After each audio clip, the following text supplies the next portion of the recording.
Good afternoon. Welcome to the National Press Club. My name is Gil Klein. I'm the club's president and a national correspondent for Media General newspapers, writing for the Richmond Times-Dispatch, the Tampa Tribune, and the Winston-Salem Journal. I'd like to welcome my fellow club members in the ballroom today, as well as those of you who are watching us on C-SPAN or listening to us on National Public Radio or the Global Internet Network. Before introducing our head table, I'd like to remind you of some upcoming events. On Monday, May 16th, David Satcher, Director of the Centers for Disease Control, will talk about protecting our youth, preventing deadly choices and exposures. On Wednesday, May 18th, and Thursday, May 19th, the Press Club will be sponsoring a conference entitled Openness and Secrecy, a symposium on establishing accountability in the nuclear age. As part of that two-day symposium, we will have two luncheon speakers. We are scheduled to have Vice President Al Gore on Wednesday, and on Thursday, the speaker will be the Director of the Arms Control and Disarmament Agency, John Holm. And on Thursday, May 26th, Cardinal Joseph Bernardin, the Archbishop of Chicago, will present a speech entitled Healthcare Reform, the Consistent Ethic of Life. Transcripts, audio, and videotapes of these luncheons are available by calling 1-800-500-9911. If you have any questions for our speaker, and I certainly trust that you will, write them on the cards provided for you at your table and pass them forward, and I will ask as many as time allows. I'd like now to introduce our head table guests and ask them to stand briefly when I read their names, and please withhold any applause until after all the names are read.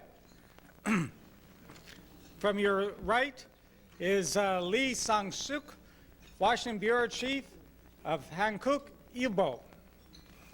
Mike Putzel, columnist for the Boston Globe. Melinda Liu of Newsweek magazine. Ewan Hawk, member of the Korean National Assembly. Nakcheon Baek, Washington Bureau Chief of the Seoul Broadcasting System.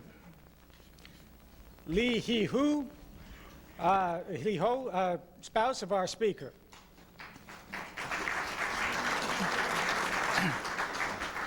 Christy Wise, freelance journalist and chairwoman of the National Press Club Speakers Committee. Jack Reynolds of Jack Reynolds Communications, and a member of the National Press Club Speakers Committee who organized today's luncheon. Young Sup Chang, the Washington Bureau Chief of Yonhap News Agency.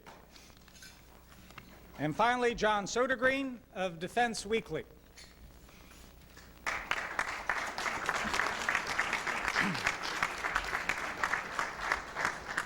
Also, I'd like to thank staff members Melissa Bender, Sherry Burton, Melanie Abdel-Dermat, and Jeff Tarbell for organizing today's luncheon. Our guest today, Dr. Kim Dae-jung, is one of Asia's human rights pioneers. I first heard of Dr. Kim in 1987 when I was the Club Speakers Committee chairman.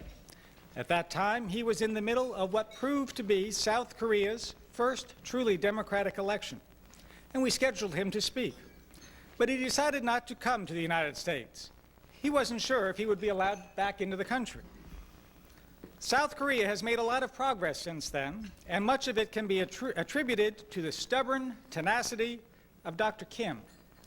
In 1973, during the military rule of General Park Chung-hee, he survived a kidnapping and attempted assassination by the Korean Central Intelligence Agency. Later, under another military dictator, General Chun Doo-hwan, he was sentenced to death by a military tribunal. His life spared only because outgoing President Carter and incoming President Reagan told authorities in Seoul that U.S.-Korea relations would be jeopardized if Dr. Kim were executed. After launching a career that combined business and journalism, Dr. Kim entered politics and became leader of the opposition Democratic Party's presidential candidate in 1971, running against General Park. Despite a blatantly rigged election, Dr. Kim received 46% of the vote, and General Park suspended the country's constitution.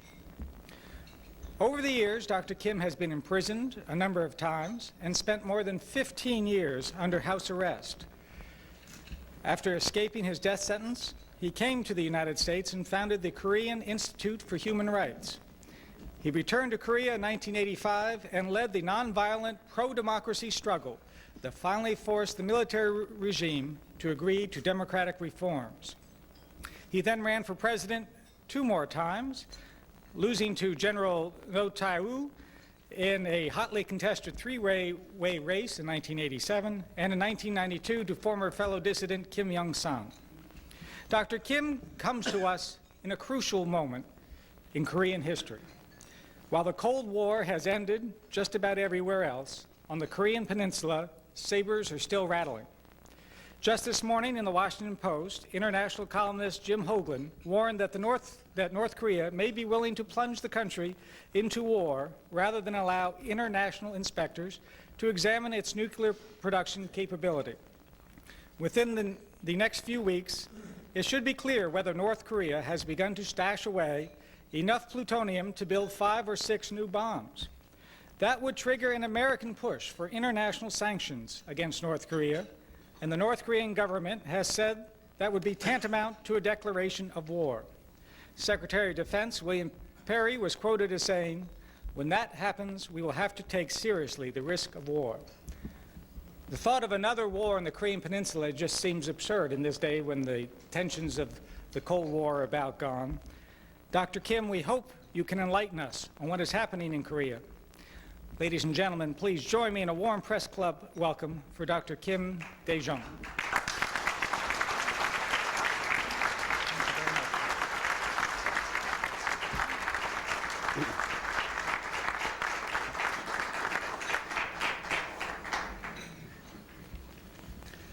Thank you, Chairman Klein, for your kind introduction. And ladies and gentlemen, I am very much pleased to be here with you today. I have come here with my cane because I am an injury in my hip joints because of military government assassination. But I have never used this cane and will never use for the purpose of caning to anybody else.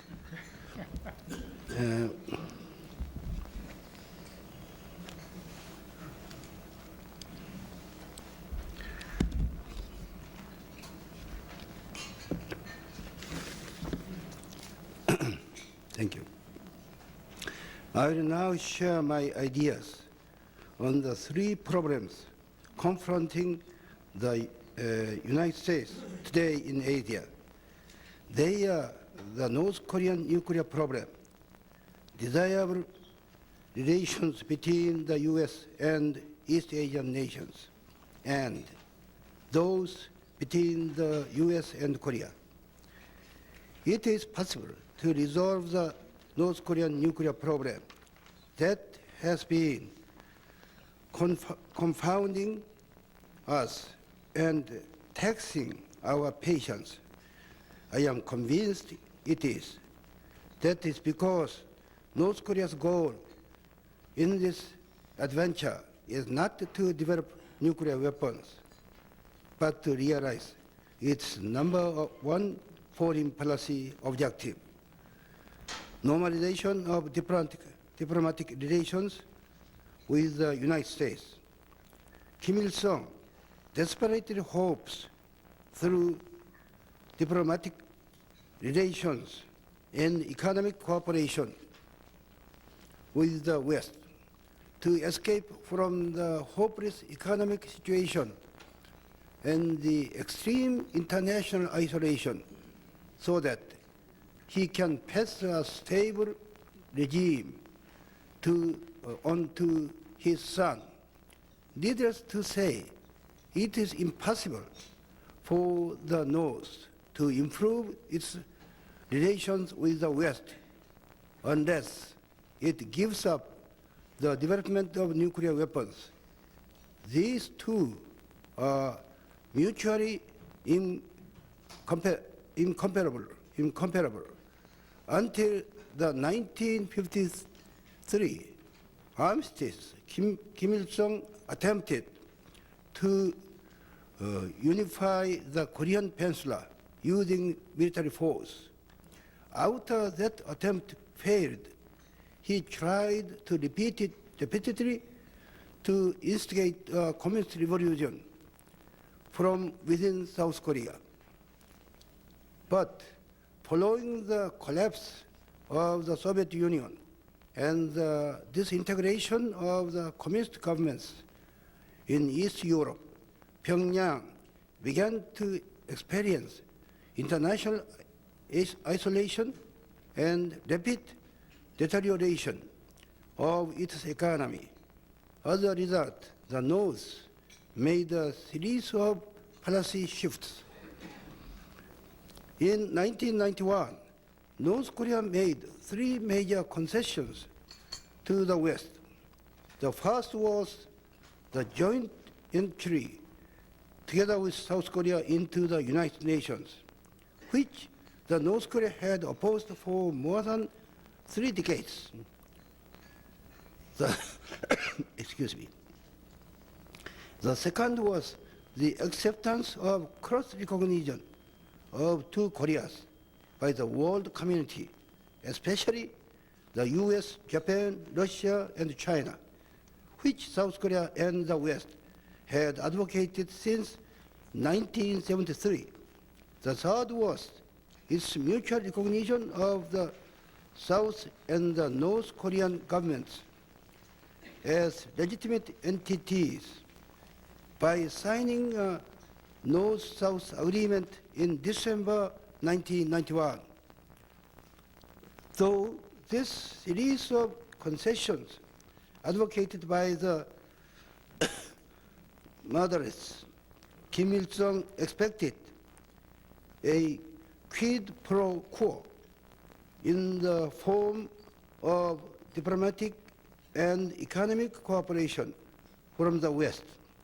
He also anticipated the cancellation of the annual team spirit exercise, but such expectations have not been fulfilled.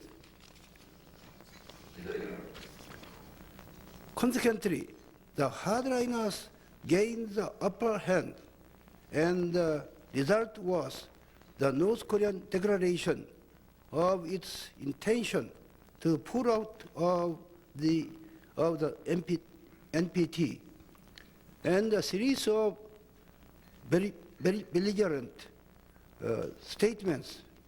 The hardliners think if we are given no way out but to ruin, we might as well go down fighting to the end.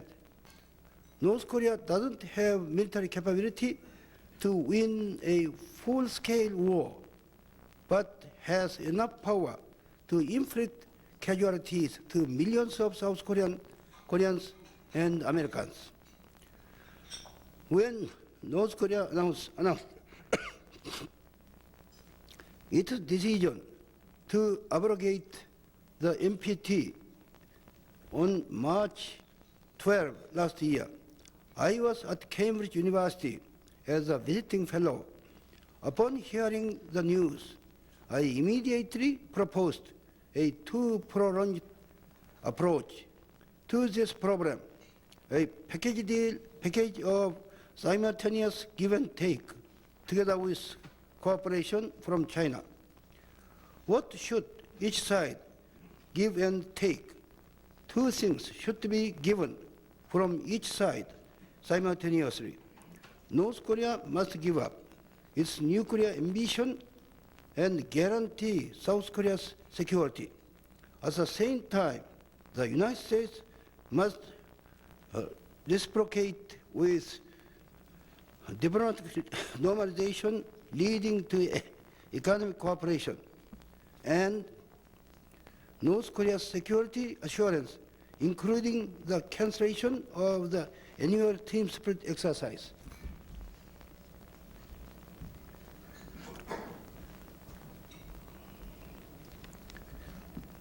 However, it is important for the United States to consult with China and seek its cooperation on the North Korea's nuclear weapon program. China would no doubt cooperate in this matter because the nuclear issue is not only Korea's and the United States problem, but also China's problem. And because China too does not want North Korea to possess nuclear weapons. This is a foolproof approach. If the North Korea accepts this package deal, so much the better. If, on the other hand, Kim Il-sung rejects this package, China will have no choice but to support economic sanctions, unless, of course, it is willing to endure international criticism and lose face. This is nothing for us to lose with this one-shot package deal. We do not need to waste time any longer. I am not saying we should trust North Korea, but simply test its real intention. We are now entering the era of the Asia-Pacific region. If the United States really believes itself to be an Asian Pacific country, as declared by President Clinton, the U.S. must understand the sensibility of Asians. To an Asian, face saving is as important as saving his life. Instead of the give-and-take method of the West, an East Asian, if he feels he is treated with dignity, may cheerfully give two for one. On the other hand, if he is displeased, he might reject the deal altogether, no matter how advantageous to him. To formulate policies based on accurate understanding of these characteristics of the Asian sensibility is to assure the success of American foreign policies and gaining friends in the Asian Pacific region. Face saving is reciprocal. I save your face, then you will save my face. The United States is the only country that bases its foreign policies on human rights, and it is important for the U.S. to stay the course. And I give high marks to the U.S., but the U.S. must respect the Asian way of thinking, especially face saving, to get good results. I do not have right to meddle in the international affairs of the United States. However, since U.S. actions in Asia will profoundly affect us, and as a friend of America, I am compelled to ask you to respect face saving as an Asian way, while insisting on human rights progress and improvement in trade practices. This is how to ensure success. In the long run, we feel very strongly about the tactics America has used in opposing Beijing's bid for the Olympics, pressing China on MFN and advancing its trade interests with Japan, South Korea, and other Asian nations. Face saving is even more important in dealing with North Korea, a country ruled for 5 decades by one man with absolute authority. Kim Il-sung's face cannot be compromised, no matter what might be offered in return. We must make good use of this point in dealing with the North Korean nuclear problem. Concerning this issue, President Clinton has recently made a magnanimous gesture by sending the Reverend Billy Graham to Pyongyang with his own message to Kim Il-sung. By receiving an emissary and message from the leader of the most powerful nation in the world, Kim Il-sung's stature has been greatly enhanced. Not long after that, North Korea accepted IAEA inspections. To considerable degree, I believe that Reverend Graham's Pyongyang visit played a considerable role in North Korea's change of attitude. And I heard today that there is a good development, about nuclear inspection between North Korea and IAEA, with the effort of American go-between role. I proposed to President Clinton that he send to China and North Korea an elder statement respected internationally, trusted by the Chinese and North Koreans, and sharing the views of President Clinton. Mr. Clinton's emissary can play an important role there. In recent interviews with the American press, Kim Il-sung showed a gesture of conciliation and willingness to make concessions. He even expressed his wish to visit the United States. I urge Washington not to miss this opportunity. Kim Il-sung's visit here by itself will signal the end of 50-year-old war-like situation on the Korean Peninsula. His American visit may take the form of attitude the UN General Assembly as a leader of a member nation. A National Press Club may be suited. National Press Club invitation may be suited to Kim Il-sung's visit very well. I must stress that the U.S. should consult closely with the South Korean government before sending the emissary to the North, lest the North Korea should believe it can divide the U.S. and South Korea. Furthermore, the emissary's mission may fail without the South Korean cooperation. Last but not least is the U.S.-Korean relationship. There are several points to be made about this. First, the U.S. must keep its troops in Korea. U.S. forces are needed not only to keep the North from attacking the South, but also to prevent an upset in the balance of the power in the region. Second, the U.S. should exercise leadership in creating a 2+4 Northeast Asia cooperative security system. These 6 countries are North and South Korea, plus the US, China, Russia, and Japan. This Northeast Asian security system may resemble a scaled-down version of CSCE, but I am not proposing that this multilateral system replace the existing security treaty between the US and Korea.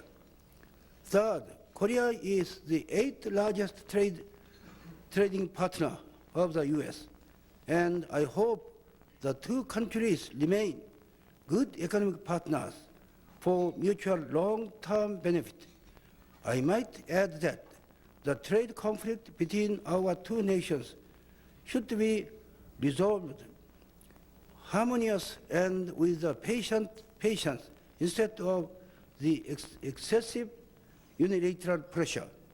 Fourth, some in the U.S. have raised fears of war and created excessive tension about the present nuclear problem. Koreans are worried about such attitudes in the U.S.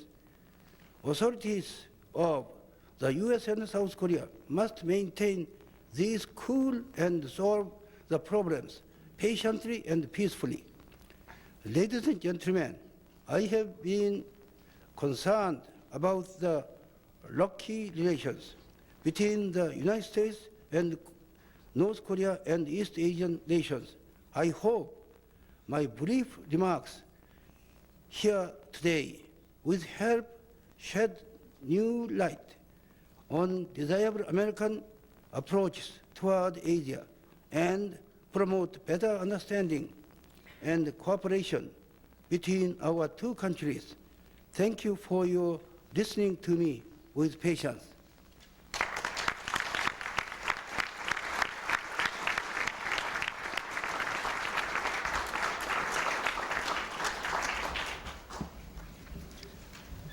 Thank you very much, Dr. Kim.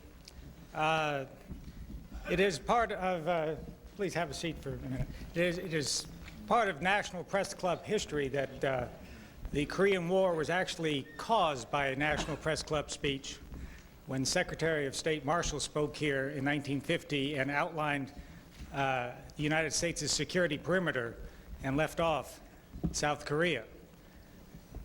If we could have a role in ending the conflict on the Korean Peninsula by having Mr. Kim Il-sung speak here, as you suggest, that would be, we would certainly be pleased to do that.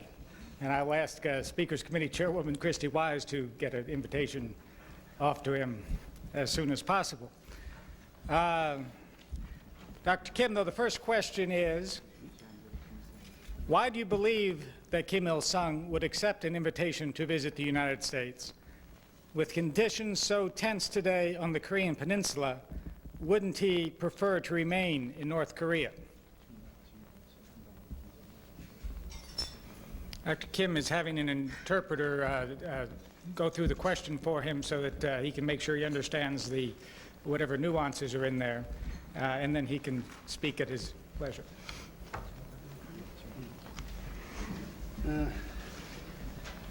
Thank you very much for your agreement to send invitation to Kim Il-sung. And after you are sending invitation, if Kim Il-sung accept, so much the better. But if not, Kim Il-sung must be criticized by world opinion because he expressed his strong desire to come to the U.S., enjoying hunting and fishing here, and getting friends here. So no rules for you in this effort to send an invitation to Kim Il-sung. Thank you.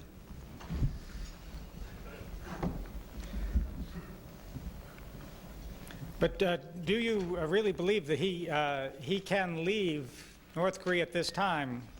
He's 82 years old, I believe, and in ill health. Do you think that he could really leave North Korea at this time and make this trip to the United States?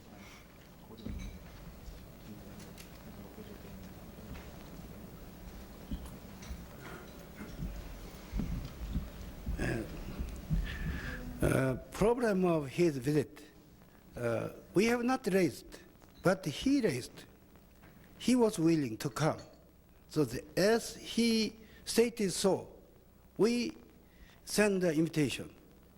So whether his health is good or not, or Korean situation in Korean Peninsula, that's his own business because he proposed his willingness. He expressed his willingness to come to the U.S.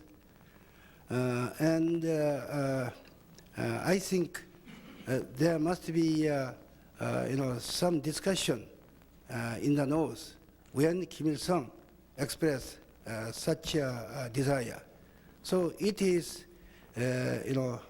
good for you to test him, sending invitation to come to the U.S.?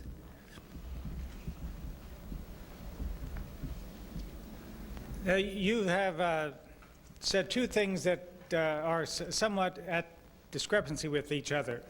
One is that we should be respecting the internal rights of Asian nations, such as China. The other is that we should be pushing for human rights.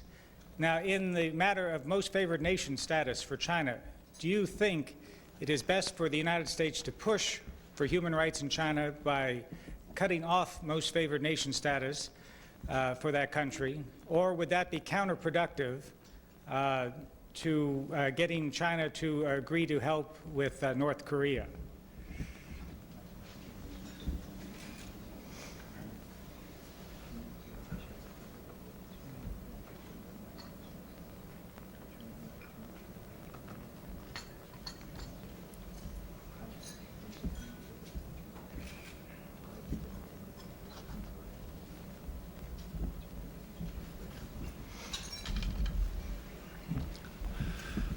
I am not saying we should force the China to persuade North Korea to accept nuclear, transparency because of MFN. I am saying China is sharing same interest with North Korean nuclear issue. If North Korea does have nuclear, South Korea may follow. And Japan, there's possibility Japan goes nuclear way. If Japan wants, accept that way, as we know, Japan can become easily nuclear superpower, concerning its, economic and technical power. So this is absolutely serious problem for Chinese, national interest. That's why China is opposing any possibility of North Korean nuclear possession. So that's why I said in my speech, this is not only American problem, but also Chinese problem. So there's no relation of MFN issue.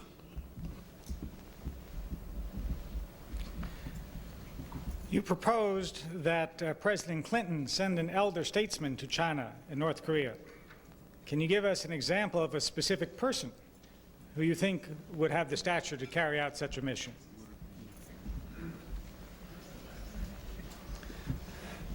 I hope such my remark should not be taken as my intervention in your domestic politics.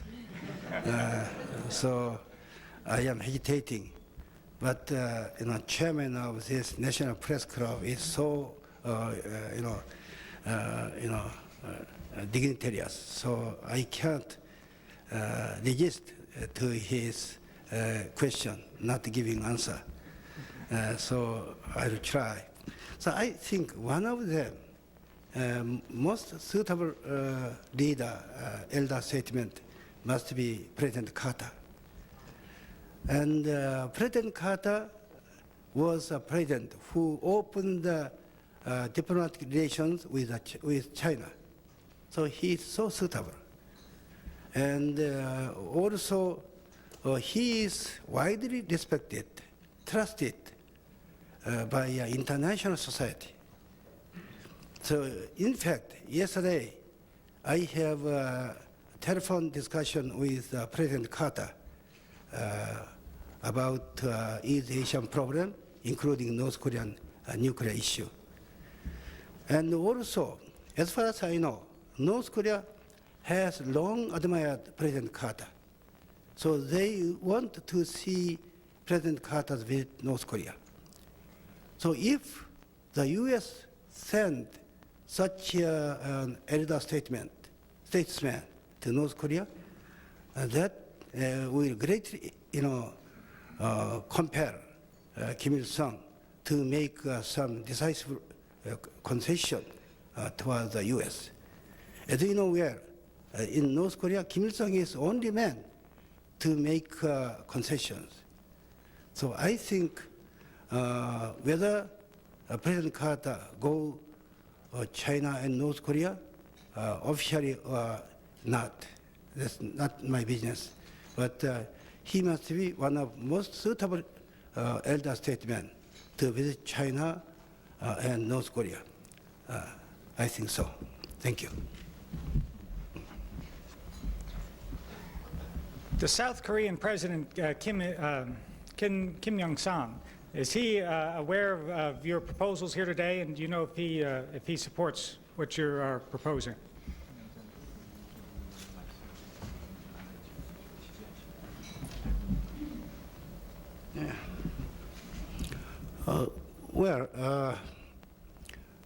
I have not discussed with President Kim Young-sam about this emissary, so there's no reason for me to have such discussion because this is American business.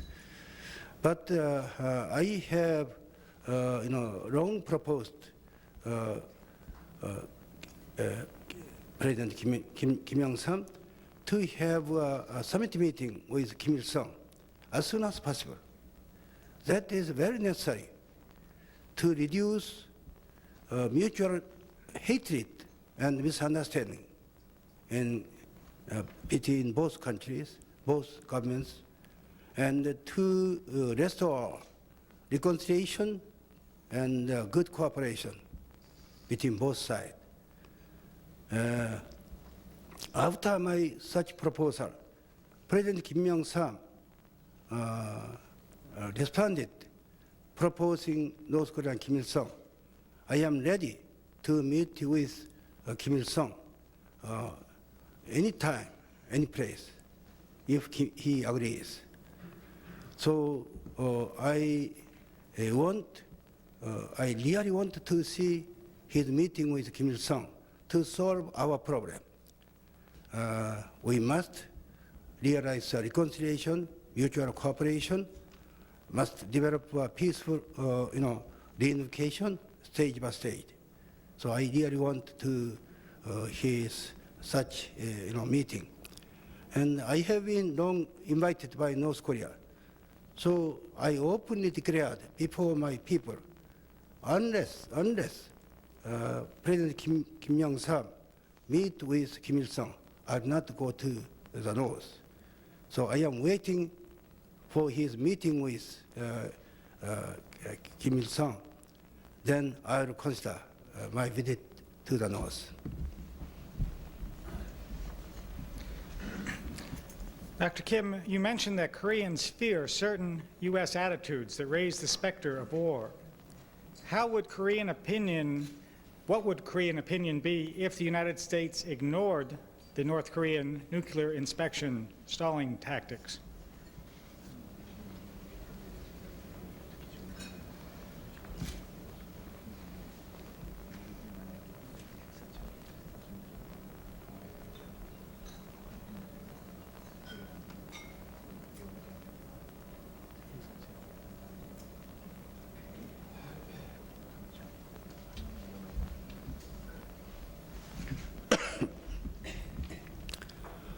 Our absolute condition with North must be North Korea's agreement of complete transparency of nuclear ambition and nuclear problem.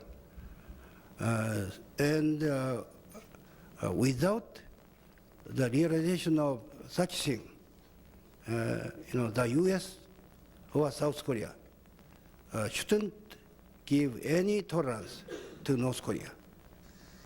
So the transparency of nuclear issue comes first, but only to achieve a successful negotiation, I am proposing a simultaneous negotiated package deal. So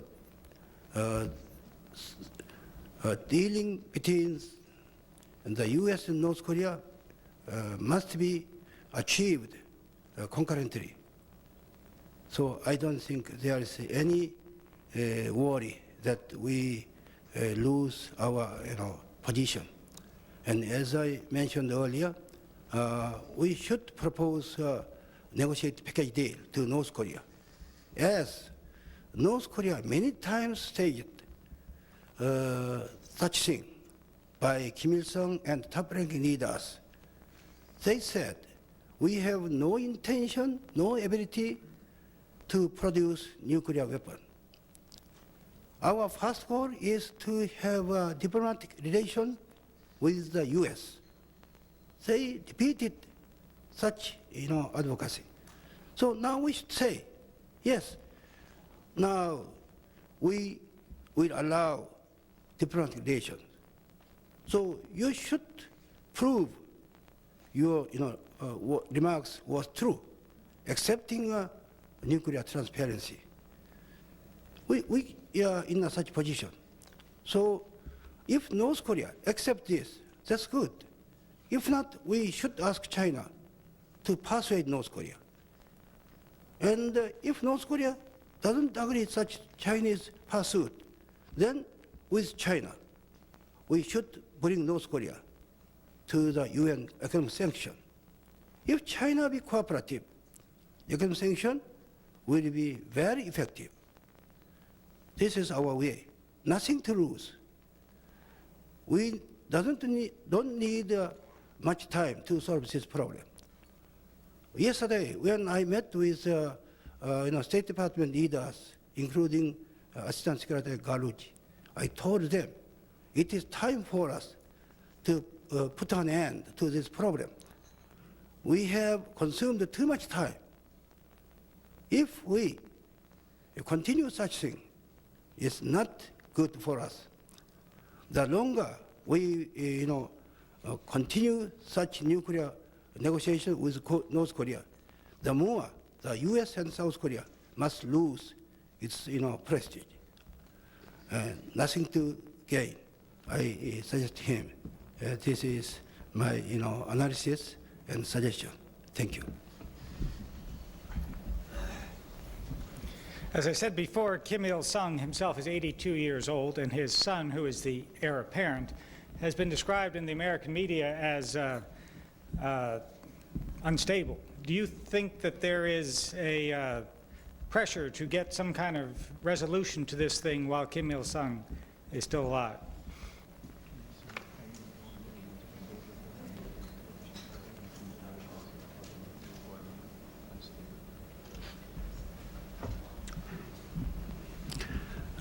There has been a long saying in Korea and abroad.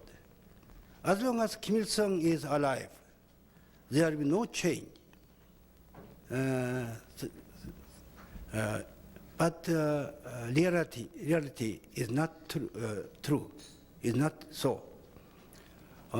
In 1991, after collapse of Soviet Union, Kim Il-sung made 3 major concessions, as I mentioned in this my speech: simultaneous entry to the UN, cross recognition, and mutual recognition as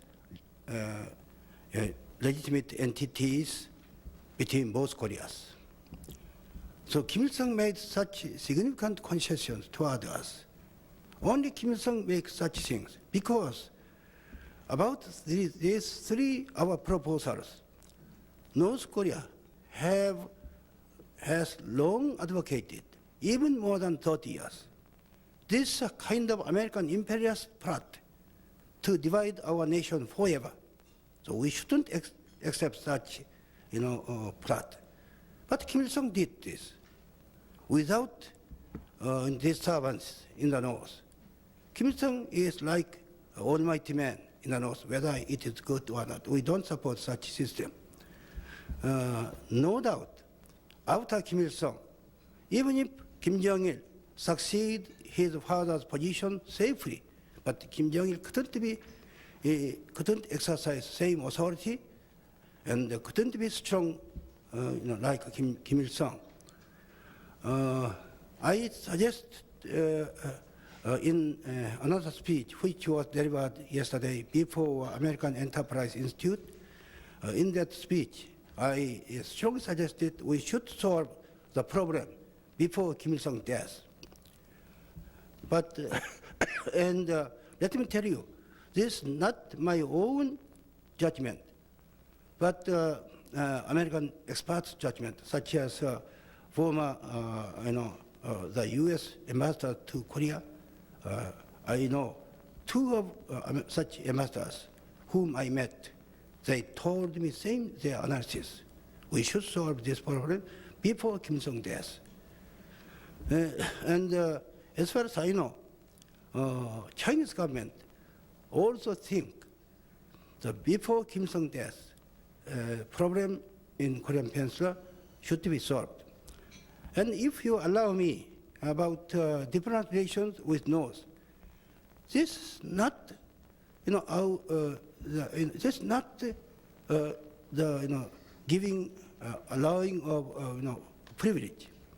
In a sense, this is our promise, with two reasons. One is, in 1991, North Korea became a regular UN member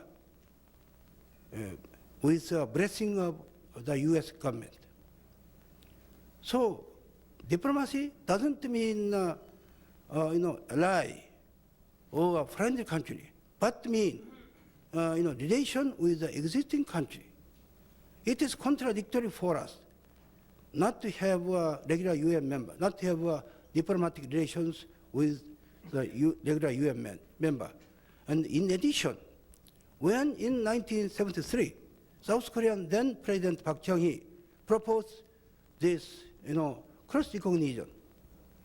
Since that time, including the U.S., the West has long supported this.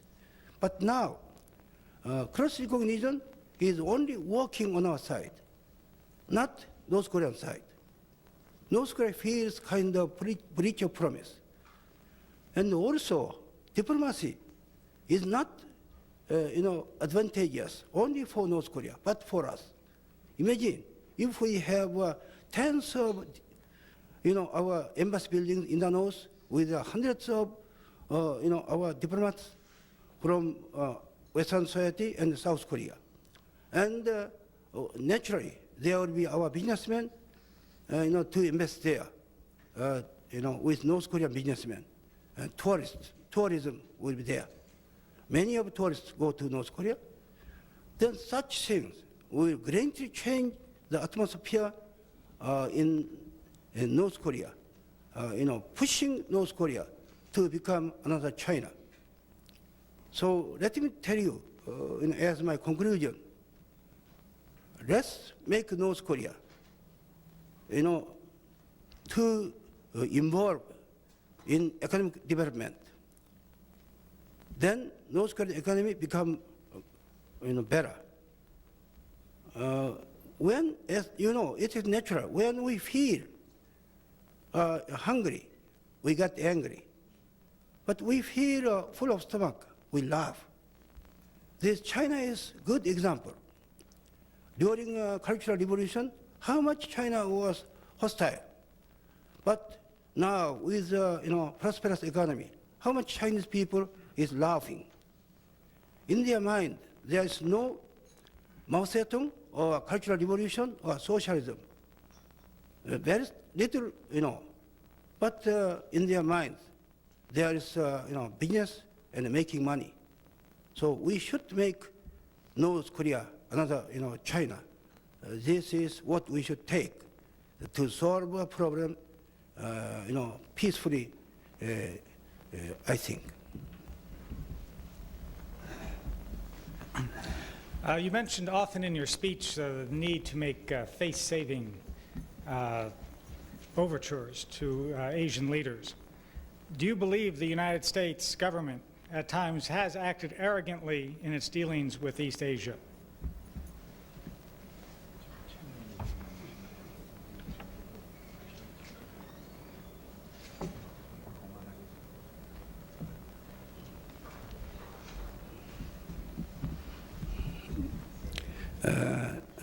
difficult question.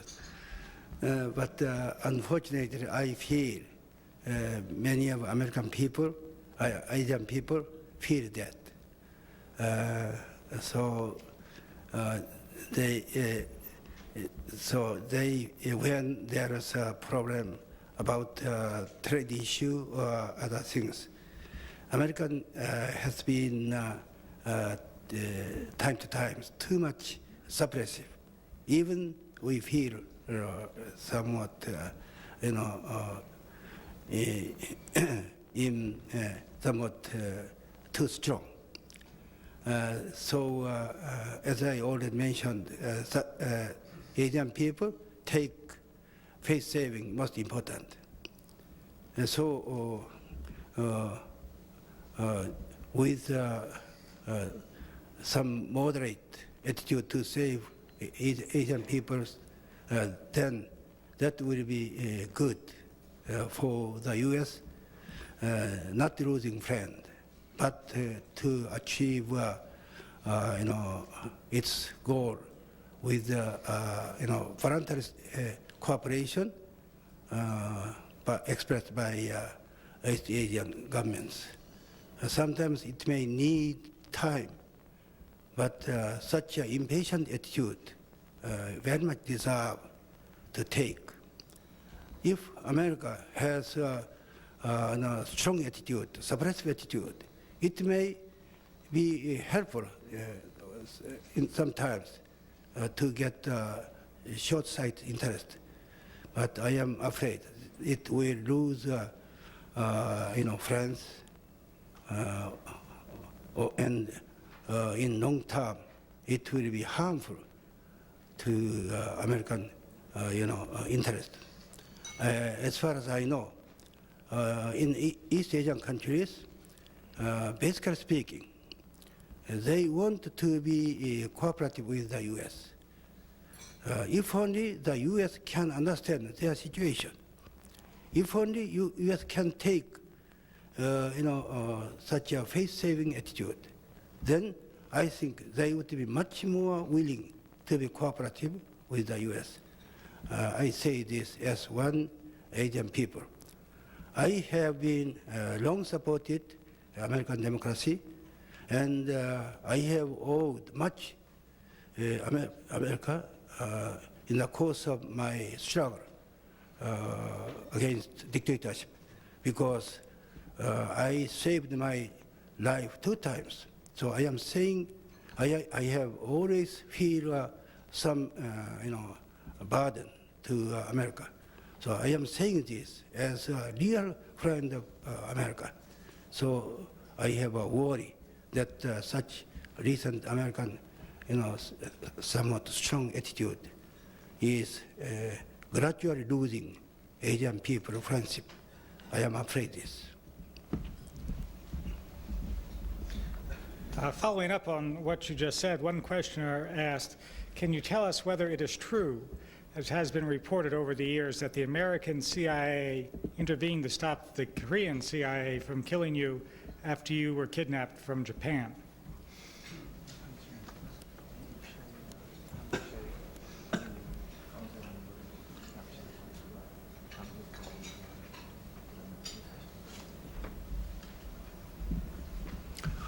Yes, that was really true, really true.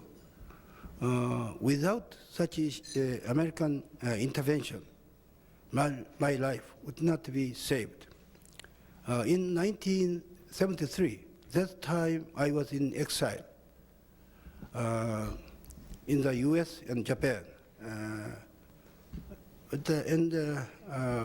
In August, I was abducted at some Tokyo hotel.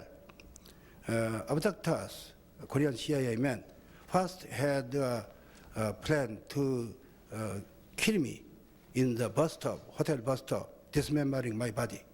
So they prepared 3 rucksacks, heap of tissue paper, strings, but they gave up in killing me at the bus stop because I shouted help. So they afraid of my voice was known by others. They brought me to the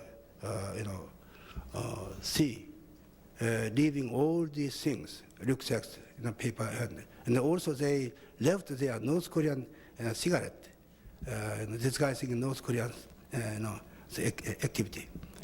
And in the ship, Asia ship, I was about to be thrown into the sea. My whole body was tightly tightened. That very moment, as far as I know, Japanese plane came there over the ship and threw warning bomb. So I was narrowly escaped from the death. That time, American CIA visited Korean president, warning not to kill me, and provided this information to a Japanese government. As far as I confirmed, president. So I was able to be saved with such American CIA activity that time. And also in 1980, when I was sentenced to death, without the American effort to save my life, together with world opinion, my life would not be saved. That time, President and President-elect Reagan, it was in 1980, made their best effort to save my life. So I don't know this time in 1980 whether CIA involved in this case or not, but it is true that the American government saved, much contributed to save my life. Thank you. Thank you very much.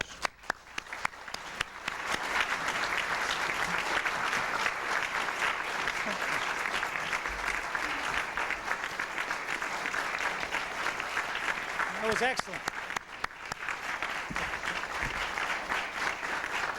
I'm afraid we are out of time. In honor of your appearing here and to save face, we would like to present you with a certificate of appreciation for appearing here and with our traditional National Press Club mug, which we certainly appreciate your coming here my today. honor. Thank you very much. Thank you, sir. That concludes our program for today.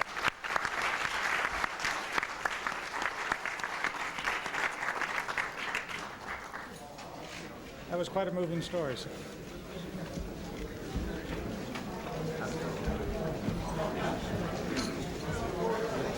Very moving story. Thank you very much for sharing all that with us. It seemed like you were saying something very significant here. Is this a new initiative, you think, from the South Korean government?